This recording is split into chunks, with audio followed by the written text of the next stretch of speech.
जैसे कि हमने पिछले एपिसोड में देखा था, वहाँ पर एक लेडी आती है। वो लेडी आकर वहाँ पर उससे पूछती है, तुमको ये सब कुछ कब से मालूम था? और वो सीन वहीं पर ही कट हो जाता है। इसके बाद फिर से हम लोग को उसके आगे की कहानी बताई जाती है कि एक्चुअल में जब बड़े-बड़े मॉन्स्टर्स उस डंजन को ब्रेक करके वहाँ से बाहर आने लग गए थे, तो यूरी के साथ और बाकी लोगों के साथ वहाँ पर क्या हुआ? हम लोग को दिखाया जाता है कि वो बड़े-बड़े जो बीस्ट्स होते हैं, वो यूरी को मार-मार के उसकी हालत खराब कर देते हैं। हालाँकि यूरी वहाँ पर काफ़ी ज़्यादा ताकत लगाता है, लेकिन उससे उसको कोई भी फ़र्क नहीं पड़ता और तभी उनमें से जो एक बीस्ट होता है, वो उसको पकड़ के उसको उठाकर अपने मुँह में डाल लेता है और ये सीन देखकर तो यूरी काफ़ी ज़्यादा तेज़ी चिल्लाता है, लेकिन काफ़ी ज़्यादा देर हो गई होती है और वो बीस्ट यूरी को खा जाता है। इसके बाद यहाँ पर जो आर्मी आई हुई थी, वो भी अपने यहाँ पर वेपन से और जो भी उन लोगों पर हथियार थे, उससे यहाँ पर उस उन बीस्ट के ऊपर अटैक करते हैं। वो लोग हेलीकॉप्टर से जो उन बीस्ट के ऊपर अटैक करते हैं, लेकिन उन बीस्ट को तो कुछ भी फ़र्क नहीं पड़ता है और वो बीस्ट आस-पास जितनी भी सारे यहाँ पर इनके ऊपर अटैक किए जा रहे हैं जिन-जिन चीज़ों से, उनको भी डिस्ट्रॉय कर रहे होते हैं। और ये सब कुछ जो नज़ारा था, वो ब्लेड गिल्ड का जो गिल्ड मास्टर था, वो भी देख रहा था। वो कहता है कि इस प्रकार के वेपन मैजिक बीस्ट के ऊपर काम नहीं करते। हमको यहाँ पर खड़े रहकर सिर्फ ये सब कुछ देखना नहीं चाहिए। हमको वहाँ पर चलकर उन लोगों को हराना चाहिए। इसके बाद बाकी सभी जो हंटर्स होते हैं, वो भी उन मैजिक बीस्ट के ऊपर अटैक कर देते हैं। उनमें से जो हंटर गर्ल होती है, वो अपने मन में सोच रही होती है कि अगर मैं इसकी आँखों से गायब हो जाऊँ, तो ये हमारे मूव्स को देख ही नहीं पाएगा। लेकिन उससे पहले वो कुछ कर पाती, वो बीस्ट उसको ये पंच हिट करता है। हालाँकि वो उस पंच से बच जाती है।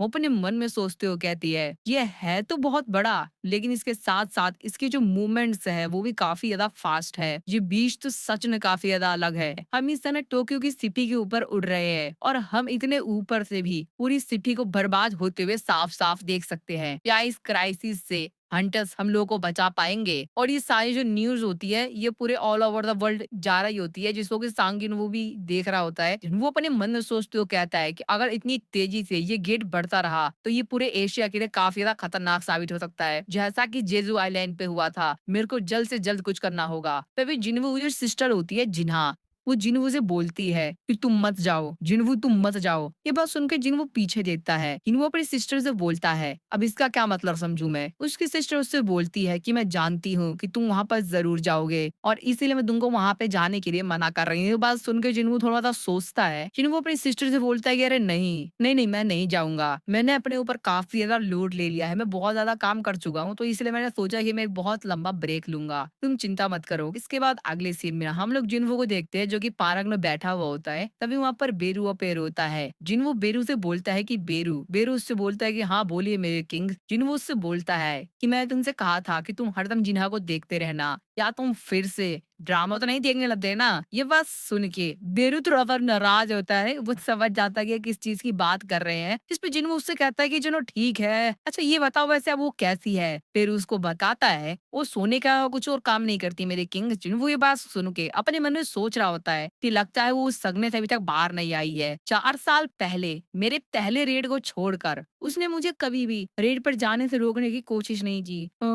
और मेरे को क्या करना चाहिए? अभी उसके सामने एक कार आके रुकती है। उसको देखकर वो सोचता ये कौन आ गया? इसके बाद हम अगले सीन में देखते हैं कि एक्चुअल में ये कार चेयरमैन की थी जिसने कि जिन्हों को यहाँ पर बुलाया था। जिन्हों उसके सामने बैठा हुआ होता है। जिन्हों उससे बोलता है कि आखिरकार तुम मेरे को यहाँ पर किस लिए बुलाया है? क्या काम है तुमको मेरे से? चेयरमैन यू उससे बोलते हैं कि हेलो जिंगू, जैसा कि तुमको पहले से ही मालूम है कि मैं हूँ chairman Yoo Myung, the chairman of Yoojin construction. वो जिन्वो को एक खाली चेक देते हुए कहता है, मैं कोई अकड़ू अमीर इंसान नहीं हूँ जो कि ये सोचता हो कि मनी का कुछ कुछ भी क्लियर होता है। स्पेशली जब ये डील एक ऐसे रैंक के सेंटर के साथ की जा रही हो, तो इसको आप मेरी ईमानदारी ही समझ सकते हैं। जिन्हों ये सब कुछ देखकर अपने मन में सोच रहा होता है, समझ गया इनका बेसिकली कहने का मतलब ये है कि हम लोग इस रूम के अंदर जो कुछ भी बातचीत करेंगे, वो बात इस रूम से बाहर नहीं जानी चाहिए। मेरे को नहीं लगता कि इन्होंने मेरे को यहाँ पर अपने गिल्ड को ज्वाइन करने के बुलाया होगा। उसके बाद जिन्होंने उनसे बोलता है कि आखिरकार एग्जैक्टली आप में से क्या चाहते हैं? चेयरमैन कहते हैं कि ठीक है,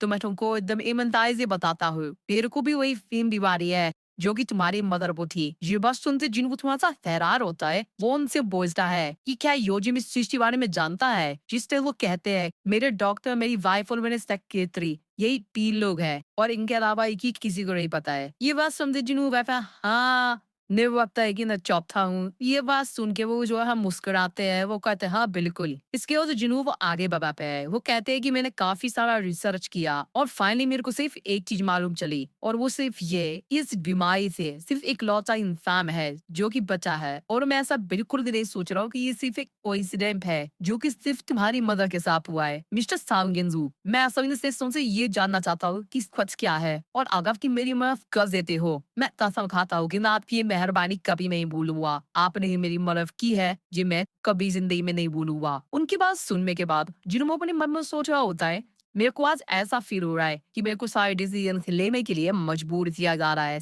और ये सीन नहीं पर कतलब है। इसके अलावा हम लोग थोड़ा-सा फ्लैशबैक देखते हैं जापान में, उसी जगह पर जहाँ पर मॉन्स्टर्स में जापान के इंस्टीट्यूट के ऊपर अटैक कर दिया है। रिपोर्टर्स जो कि हेलीकॉप्टर में बैठ कर पूरी सीपी ने नज़ारा रिकॉर्ड कर रहे होते हैं और नाइट टेलीकास्ट सभी लोगों दिखा रहे होते हैं। कैमरामैन ये सब कुछ रिकॉर्ड कर रहा होता है। वो बोलता है कि ये तो बहुत ही ज़्यादा खतरनाक है। उसके साथ बैठा हुआ जो दूसरा इंसान होता है, वो कहता है कि 20 हमारी बिल्डिंग्स को इस तरीके से डिस्ट्रॉय कर दे रहे हैं, जैसा कि मानो वो पेड़ उखाड़ रहे हो और ये इस तरीके से यहाँ पर तबाही मचा रहे हैं। इसको देखकर ऐसा लगता है ये इंसानों का नामो निशान पूरी तरीके से मिटा देना चाहते हैं और इस सिचुएशन को और भी अगर वो बेकार बना रहा है, वो ये है कि ये लोग इंसानों को दिखा रहे हैं। आर्मी भी मॉन्स्टर्स के ऊपर अटैक कर रही होती है ताकि वो उन लोगों को रोक पाए, लेकिन ये मॉन्स्टर काफी ज्यादा बड़े हैं और जैसा कि हम लोगों को मालूम ही है कि जो बीस्ट होते हैं, मॉन्स्टर होता है, उन लोगों के ऊपर आजकल के मॉडर्न पीपल इन लोगों पर असर नहीं करते हैं और ये मॉन्स्टर्स उन आर्मी वालों को भी बहुत ज्यादा बुरी तरीके से हरा रहे होते हैं और खत्म करते जा रहे होते हैं जो भी उनके रास्ते में आ रहा होता है। कैमरामैन अपने साथी से कहता है कि चिंता मत करो, हम लोग को यहाँ पर जो रिपोर्ट्स मिली है उसके अनुसार हम लोग सभी सेफ है, अतः हम लोग उन लोगों के बाद सैन्य अटैक नहीं करेंगे और उन लोगों से दूर रहेंगे तो हम लोग तब तक के तो सेफ ही है। लेकिन जो सबसे बड़ी प्रॉब्लम है वो सामने जो मॉन्स्टर दिखाई दे रहा है वो है, बाकी जो अदर जाइंट्स है निकल गायब से हो गए हैं, लेकिन वो अभी भी गेट के सामने खड़ा है, मानो जैसा कि गेट की वो रक्षा कर रहा हो। इस साकिब से पूछता है कि ये गेट की रक्षा कर रहा है या किसी ने इंतजार कर रहा है। क्या बड़ा मेरे से कहता है कि जैसा तू सोच रहे हो मैं भी कुछ ऐसा ही सोच रहा हूँ। हाँ, ये सिर्फ मेरा एक पर्सनल ओपिनियन है,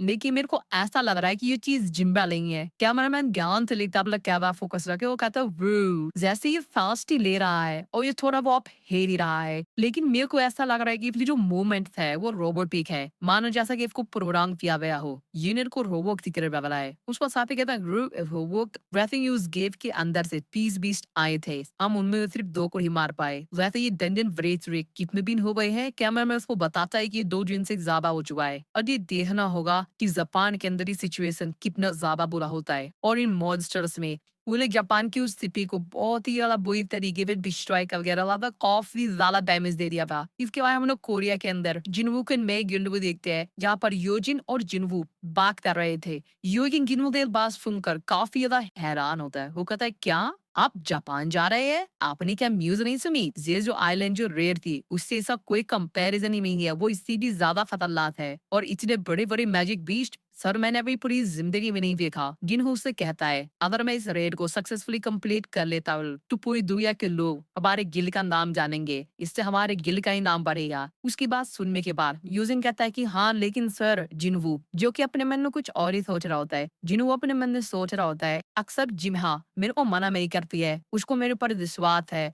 और इसीलिए मैं जहाँ भी जाना चाहता हूँ वो मेरे को जाने देती है, वो मेरे ऊपर भी मना नहीं करती। लेकिन इस बार वो चिंतित थी कि हाँ मेरे को असल में जापान जाना भी चाहिए या नहीं। इधर योजिम अपने मन में कुछ और ही सोच रहा होता है, जिसके बाद वो जिनू से कहता है कि सर ठीक है फिर मैं भी आपके साथ जापान चलूंगा। ये बात सुनते जिनू कहता है क्या? योजिन जिनू को बताता है जो रेड गेट एक्सीडेंट था, जेजू आइलैंड रेड और अभी जो जल्दी हुआ दमन जंगन रेड इंसिडेंट, आपको मालूम है इन सभी रेड में क्या कॉमन था? जिन्हों कहता है हाँ लेकिन उससे पहले ही यूरिन ब्लूटूथ कहता है कि इस पर जो इनकी जो न्यूज़ आर्टिकल्स में मैं कहीं भी नहीं दिखाई दे रहा हूँ। यूरिन द करावे जिन्हों तक कहता है कि सर इस सारे आर्टिकल्स देखिए, इसमें मैं कहीं भी नहीं दिखाई दे रहा हूँ।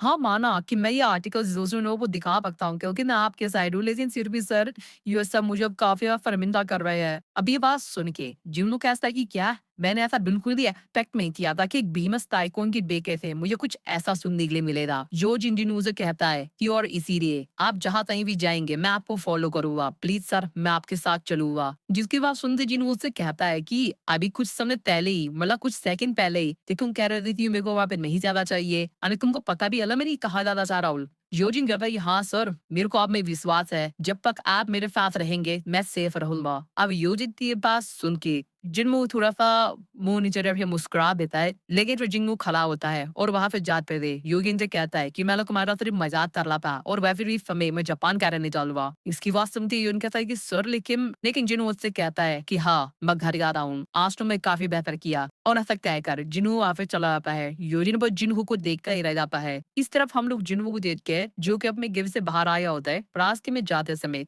जिन्हू अपने मन में सोच रहा होता है, वह अपने शहरों सोच था इस्तेमाल नहीं कर पाया, लेकिन फिर भी जो सिस्टम का आईपी डेट था वो मेरे जितना ही ताकतवर था। यहाँ तक कि मेरा जो लेवल है वो भी सोर्सेस ज्यादा है, तो इसका मतलब ये है कि अभी भी ऐसे काफी सारे क्रिएचर है जो कि मेरे से ज्यादा पावरफुल हो सकते हैं, या शायद हो भी। वैसे भी ये बहुत बड़ी दुनिया है। अरे यार स्कॉट्स यार, वैसी भी यार ताकतवर चीजें होंगी यहाँ पर। मेरे को इतना ज्यादा नहीं सोचना चाहिए, और मेरे को ये सोचो तो बिल्कुल ही बंद कर देना चाहिए कि मेरे को लगता है कि सिर्फ इस सिचुएशन को मैं ही हैंडल कर सकता हूँ। मैं कोई हीरो नहीं हूँ। जिन्हों अपने घर में पहुंच जाता है, वो अपनी मॉम को आवाज ना आ पाए, जिन्हों भी आवाज शुरू के उसकी मॉम उसे कहती है कि जिन्हों वैसे तुम मेरे तक खाना तो नहीं खाया है ना। जिन्हों से कहता है कि मैं ही क्यों, तो अपन जिन्हों की मॉम ले यहाँ पर काफी सारा खाना बनाया हुआ होता है। जिन्हों अपने मन में अरे रोज चीज सोचा होता है, वो कहता है कि मैं डिसाइड कर दिया है कि मुझे क्या करना है। जिन्हों अपनी मॉम से पूछता है कि वैसे जिमा कहाँ पर है। जिन्हों की मॉम उसको बताती है कि जिना कह रही थी कि उसे भूख नहीं है, और फिर जिन्हों अपना खाना खाए रखता है। इसके बाद फिर से हम लोग वही सीन देख के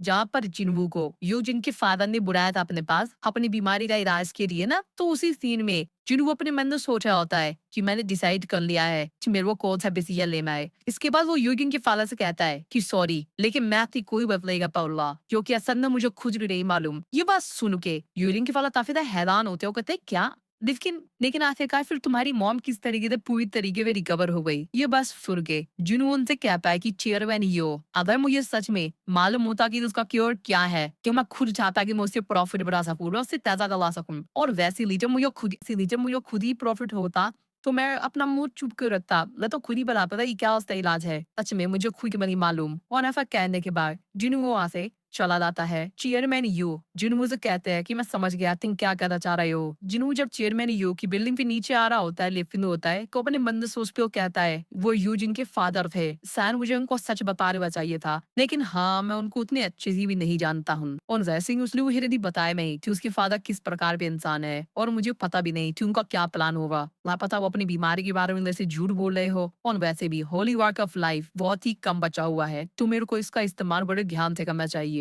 हालांकि उनका ऑफर काफी बढ़िया था, लेकिन फिर भी मुझे उतना बेहतर नहीं लगा। इसके बाद हम लोग पर रैंक में जिन्मू को देख के, जो कि अपने घर पे खाना खा रहा होता है अपनी मॉम के बने हुए हाथ का। जिन्हू जो कि खाना खाते हुए नहीं अपने मन में सोच रहा होता है कि मैंने डिसाइड कर लिया है कि मेरे को क्या करना है। हाँ, मैंने डिसाइड कर लिया है कि मुझे क्या करना है, और अभी मेरे सामने जितने भी ऑप्शंस है इनके हिसाब से ठीक है मैंने चुन लिया। इसके बाद जिन्हू अपनी मॉम से पूछता है कि मॉम, मेरे को जाना होगा। जिन्हों अपने मन में सोच रहा होता है कि मैं अब जानता हूँ कि मेरे से काफी और ताकतवर लोग भी हैं, लेकिन जब तक मैं कैपेबल लुकिंग अपने आप को लेवल अप कर सकता हूँ, तब तक तो मेरे को बैटल फील्ड पे जाना होगा और अपने आप को और भी ज्यादा पावरफुल करना होगा, जितना मैं हो सकता हूँ उतना। जिन्हों की मॉम उससे कहती है कि तुम्हारे फादर को जैसे ही थे, जब तभी भी उनको इमरजेंसी कॉल आती थी तो वो खाना खाने के दौरान ही खाना छोड़कर चले जाते थे। ठीक है, तुम डिनर खा लो, उसके बाद तुम्हारी मदद करूंगी तुम्हारे सामान को पैक करने में। इसके बाद हम लोग जिन्हों को देखते जो ये खाना खाने के बाद अपनी सिस्टर के रूम में जाता है। जिन्हों भाई सिस्टर से पूछता है कि जिना क्या तुम सो गई हो। जिन्हों उससे कहते हैं कि हाँ। जिन्हों उससे कहता है कि मेरे को तुमसे कुछ सेकंड के लिए बात करनी है। जिन्हों उससे कहते हैं कि मैं सो रही हूँ, मेरे को सोना है। जिन्हों जो कि अपने मन में सोचा होता है कि मैं कहाँ से शुरू करूँ, मैं क्या बताऊँ अपनी सिस्टर को। जिन्हों जो कि अपने सिस्टर के साइड आके बैठ जाता है और उससे कहता है कि अभी रिसेंटली जो रेड हुई थी, मैं उस रेड में ऑलमोस्ट मरते मरते बचा, लेकिन जिन्हों की सिस्टर फॉर भी रिप्लाई दे होती बिल्कुल ही मूवमेंट नहीं कर रही होती है। आई विल सी दिस देख कर जी वो अपनी सिस्टर के ऊपर चिल्लाते हुए आता है, एक मिनट अरे मैं मजाक नहीं कर रहा हूँ, अरे सच में मैं मरते वक्त ही बचा हूँ, मतलब मैं बस मरने ही वाला था। अरे मैं मजाक नहीं कर रहा हूँ, सच में काफी ज्यादा डेंजर सिचुएशन थी। लेकिन फिर जो दोबारा साल से आता है, वो कहता है कि लेकिन इसके बावजूद भी मैं किसी तरीके से जिंदा वापस आ गया, और मैं जितनी बार भी घर वापस आता हूँ मैं हर बार काफी ज्यादा ग्रेटफुल होता हूँ, और मैं इस बार भी वापस जरूर आऊंगा। और अपनी सिस्टर के सर पे हाथ रखते हुए उससे फैल्स बोलता है थैंक इस चीज के लिए कि तुमने इन सालों में से कभी भी नहीं बोला कि मैं घर पर रहूं। ये बात सुनने के बाद जिन्हों की सिस्टर जिमा उसकी भी आँखों में आँसू आता है। उसका काफ़िया रोने का मन कर रहा होता है, लेकिन रोती नहीं है, वो सिर्फ़ उसकी आँखों में से आँसू आ रहा होता है। वो अपने ब्रदर से कहती है, लेकिन फिर भी तुम नहीं माने, जिन्हों से कहता है कि चिंता मत करो, मैं ज़रूर वापस आऊँगा, चिंता मत करो, मैं तुम्हें प्रोटेक्ट करूँगा। इससे कोई भी फ़र्क नहीं पड़ेगा कि मैं कितना ज़्यादा बोर हूँ। इसके बाद अगले दिन हम लोग मिस्टर गो को देखते हैं, जो कि सभी लोगों को ये बताते हैं कि जिन्हों जापान जा रहा है वहाँ पे लोगों की मदद करने के लिए, और सिर्फ जिन्हों भी यहाँ पर एक स्पीच देता है। सही कैमरामैन, न्यूज़ रिपोर्टर वाला उसकी फोटो वगैरह खींचे होके, और उस स्पीच देने के बाद मिस्टर गोदी उसको कांग्रेचुलेशन कहते हैं, और फिर जिन्हों पहुंच जाता है जापान। जापान उतरने के बाद जापान के एयरपोर्ट में जितने भी लोग होते हैं उस सदी के सभी तो योजिन और जिन्हों को ही देव रहे होते हैं। योजिन यहाँ पर काफी सारा सामान लाया हुआ होता है, जो कि उनके इस मिशन में हवाएरा जिनजी, जो कि भाई काफी ज्यादा शानदार लग रहा होता है, और वो भी फुल फॉर्म में होता है। सभी लोग उसी को देख रहे होते हैं और उसकी फोटोज वगैरह खींच रहे होते हैं। अब ये चीज देख कर जिन्हों की तरह फरमान आता है और एक मस्त सा प्लग देता है ताकि सारे लोग उसकी बेहतरीन फोटो खींच पाए। और जब वो लोग वहां से एयरपोर्ट से बाहर आ रहे होते हैं तो वहां पर उनका नाम भी अराउंड से आता है एजिम, यानी कि ये लोग एजिन गरीफ है। और भाई जिन्हों की ये वाली एंट्री जिस तरीके से ये एंकल हो लेता है जापान के अंदर, वो काफी ज्यादा मस्त है भाई। फुल कफल जैसा है, मैं देख रहा है इसको, मैं ऐसे ही ऐसे रैंक का अगला बन गया जिन्हों। तो भाई जो ज़्यादा लोग ना, और यहाँ पर जिम्मू पवदारी कम चेहरा पर है सॉन्ग जिन्हू एस रैंक का हंटर डिल्ड मास्टर ऑफ एजिंग ड्यूड, और दूसरी तरफ है हमारा योजे जो जिनो बी रैंक का हंटर वाइज दिन master of Ahjin guild. Japan के अंदर उस स्थिति में सुइकिज्म काफी ज्यादा खराब हो चुकी थी और चारों तरफ बस तबाही तबाही थी। प्रॉपर जो मिलिट्री के लोग के वो बाकी जितने भी सिविलियंस थे उनकी हेल्प कर रहे थे वहां से उन लोगों को निकालने में, ताकि जो लोग बचे हुए हैं उनमें वो सेफली उस जगह से निकाल लिया जाए। यहाँ पर जो कुछ ओल्ड मैन होते हैं वो लोग मिलिट्री वालों से बहस कर रहे होते हैं। मिलिट्री का सोल्जर होता है वो उनसे कहता है कि हमारे एक ट्रक में जैसे ही काफी सारे पेशेंट्स हैं जो कि घायल है, वहां पर ऑन स्पेस नहीं है, हम ज्यादा से ज्यादा 4 लोगों को और ले आ सकते हैं। लेकिन वो जो ओल्ड मैन होता है वो सोल्जर से कहता है कि लेकिन ये तो बहुत बेकार है, यहाँ पर लगभग 10 पेशेंट है जो कि पूरी तरीके से हिल भी नहीं सकते हैं। मिलिट्री का सोल्जर उनसे कहता है कि ये समय नहीं है इस चीज की चिंता करने के लिए कि जो लोग मर रहे हैं उनकी चिंता की जाए। जाइंट मॉन्स्टर्स यहाँ पर आने ही वाले हैं, अगर हम लोग यहाँ पर रहे तो हम सभी लोग मारे जाएंगे। जिसपे उन्होंने उनसे कहता है लेकिन फिर भी हम लोगों ने नहीं छोड़ सकते, मैंने अपनी वाइफ से प्रॉमिस किया था। जिसको मिलिट्री रिजर्वायर उनसे कहता है कि ठीक है, मैं भी यही रुकूंगा, देख जगह से बाहर नहीं सकता, जबकि मेरे को ये मालूम है कि यहाँ पर सिविलियंस है। ठीक है, मैं आप लोगों के साथ यही रुकता हूँ। लेकिन तभी हम लोग देखते हैं कि वहाँ पर जाइंट मॉन्स्टर्स थे वो वहाँ पर आ गए थे। जितने भी सोल्जर्स होते हैं वो उन जाइंट मॉन्स्टर को देखते ही उन लोगों पर अपने जीपन से अटैक करने लग जाते हैं। लेकिन उस जाइंट मॉन्स्टर को कुछ भी फर्क नहीं पड़ता, वो अपने हाथ से ही सारी गोलियों को रोक देता है। सामने जो ओल्ड मैन होता है उनके ऊपर अपने हाथ से अटैक करता है। हालांकि जो सोल्जर होता है वो उन लोगों के आगे आता है ताकि वो उन लोगों को नुकसान ना पहुंचा पाए।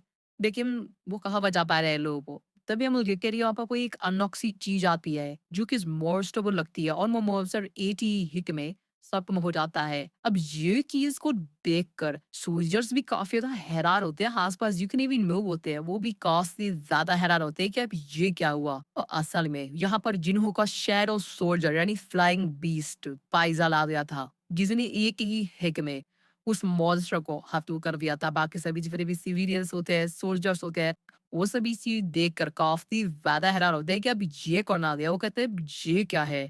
और तभी जिन्हों उनके पीछे से आता है, वो सोल्जर से कहता है कि ये काफ़ी ज़्यादा खतरनाक है, हम लोग को दूसरी जगह पे चलना चाहिए। हम लोग हॉस्पिटल से काफ़ी ज़्यादा क्लोज़ है। तभी वहाँ पर जो बिल्डिंग होती है उसपे से एक काफ़ी बड़ा पत्थर वो जो ओल्ड मैन होता है उसके ऊपर गिरने ही वाला होता है, लेकिन तभी यूजिन आकर उन लोगों को बचा लेता है और जिम्मो से कहता है कि मैं यहीं पर रहकर इन लोगों की मदद करता हूँ, इन लोगों को यहाँ से निकालने में। जिन्हो से कहता है ठीक है, और भाई ये वाला जो सेकंड पोल है जिन्हो का, ये भी काफी ज्यादा बेहतरीन है भाई, फुल फैम पे आ गया जिन्हो। और इस बार तो जिन्हो अपने स्टाइल के ऊपर पूरा भाई फोकस कर रहा है। और फिर इसके बाद शुरू होती है अब हाई, जी हाँ दोस्तों, काइजन, जो कि भाई फुल फॉर्म में है और जितने भी मॉन्स्टर्स होते हैं ना आसपास उन लोग भी काफी बेहतरीन काफी अच्छी वाली डिनाई कर रहा होता है, पीप रहा होता है मस्त एकदम। और फिर जिम को भी काफी तेजी से काइगर के ऊपर पे जाता है और एक छलांग मार कर उसके सामने जो बड़ा सा मॉन्स्टर होता है उसको भी खत्म कर देता है। इस तरफ हम लोग यूएसए में एक बिल्डिंग को देखते हैं जहाँ पर काफी सारे एस रैंक के हंटर्स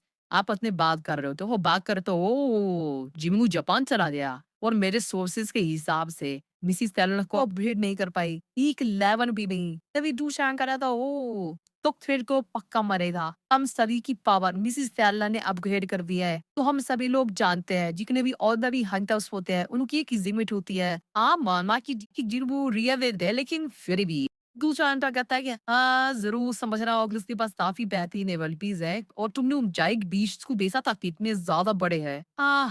वो वो ज़रूर मारा जाएगा और मेरे को लगता है, और जहाँ मेरे को लगता है उसे उस जो एग को हराया था, वो भी बस ऐसे ही हो गया होगा। मैं अपनी नाव को दाँव पे लगाता हूँ कि वो एक ही दिन के अंदर मारा जाएगा। तभी दूसरा अनपढ़ कहता है कि मैं अपने पूरे घर को ही दाँव पे लगाता हूँ। वो 2 घंटों के अंदर मारा जाएगा। तो पीछे से थॉमस एंट्री की आवाज़ आती है। वो कहता है कि अगर ऐसी बात है तो मैं बैक लगाता हूँ। हालाँकि मैं इस चीज़ को लेकर श्योर नहीं हूँ, लेकिन फिर भी मैं अपने पूरे इस रेंजर गिल्ड की बिल्डिंग को ही बैक पे लगाता हूँ कि साउ जिन्हू सर्वाइव कर जाएगा। और वैसे ना तुम सभी लोगों को सजेशन दिया जाता हूँ कि तुम सभी लोग हमारे पीछे हमारे बैक यार्ड में जो एक रैंक का गेट ओपन हुआ है ना, उस पे ध्यान दो। मैं तो इस चीज को लेकर काफी ना आश्चर्य नहीं हूँ कि आखिरकार तुम में से कितने अलिका जो बेंगम ब्रेजर्स के बाद यहाँ पर बिकोगे। आसपास जो हड्डर होते हैं वो तो भाई बस कुछ और ही अपने मन में सोच रहे होते हैं, इसको कह रहे होते हैं यार ये दिमाग कहाँ पड़ रहा है। दूसरा अंत है, मैं सोचते था पर ये यार ऐसे बोर करो यार, छोड़ो छोड़ो को छोड़ो। थॉमस एम्परे कहता है जी वैसे जापान इस समय काफी ज्यादा अच्छे चला है। इसके बाद फिर से हम लोग जापान और उसी स्थिति पे देख गए जहाँ पर हेलीकॉप्टर बैक आवा जो रिपोर्ट होता है वो सब पूरी रिकॉर्ड कर रहा होता है, वो ये चीज भी रिकॉर्ड कर रहा होता इन मॉन्स्टर्स को पूरी मार रहा है। कैमरामैन का साथ ही चिल्लाते हुए कहता है कि सभी लोग अपनी गलती देख रहे हो ना, और जो इस समय में गिर इस चीज पे ब्लेम कर पाना बहुत ही ज्यादा कठिन है। सांग जिन्हों का समन बीस्ट इन सभी जाइम्स को खत्म कर रहा है। ये लोग तो इसको जिम्बा ही खा ला रहे हैं कि जिन्हों के यहाँ पर जो समरन आयंट मॉन्स्टर्स थे ना, जो कि उसकी शायद वो यंड पनवर जो हुए थे,